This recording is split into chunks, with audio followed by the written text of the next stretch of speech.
Hello everyone. শনিবার আজকে রাত্রি এখন 12:30 বাজছে। শনিবার মানেই আমাদের ডিনার করতে একটু লেটই হয়ে যায়। ডিনার করতে করতেই 11:30 বেজে গেছে। তো তারপরে আমরা একটা মুভি স্টার্ট করেছিলাম, সেই মুভিটাই এখন সবাই মিলে বসে দেখছি। আর শুধু শুধু তো মুভি দেখা যাবে না, সেই জন্য সবাইকার জন্য অর্ডার হয়েছিল বাফেল বাফেল উইথ আইসক্রিম। তো সেটাই এখন বসে বসে খাচ্ছে। দেখুন সবাই বাচ্চারা তো নিচেই বসে পড়েছে আর মুভি দেখা চলছে।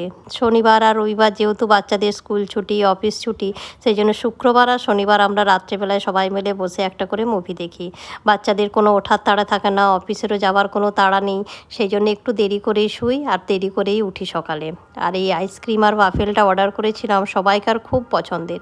চকলেট ওয়াফেল তার সঙ্গে ভ্যানিলা আইসক্রিম, দারুণ টেস্ট এটা, বাচ্চাদের পছন্দ, আমাদেরও খুব পছন্দের। আর যেহেতু আমাদের বাড়িতে নিরামিষ, তো শনিবার বাইরে কোথাও ডিনার করতে তো যেতে পারি না, তো শনিবার শুক্রবার রাতে একটু অন্যরকম রান্নাবান্না করার চেষ্টা করি। আজকে যেমন ডিনারে ছিল আলুর সবজি, লুচি আর পায়েস। আর সবাই মিলে রাত পর্যন্ত মুভি দেখা, বাইরের থেকে কিছু অর্ডার করে খাওয়া, এইরকমভাবেই আমাদের উইকেন্ডটা কাটে। তো আপনারা কে কীভাবে উইকেন্ডটা কাটান একটু কমেন্ট করে আমাকে জানাবেন। তো চলুন ভিডিওটা তাহলে এই পর্যন্তই, দেখা হচ্ছে একটা নতুন ভিডিও।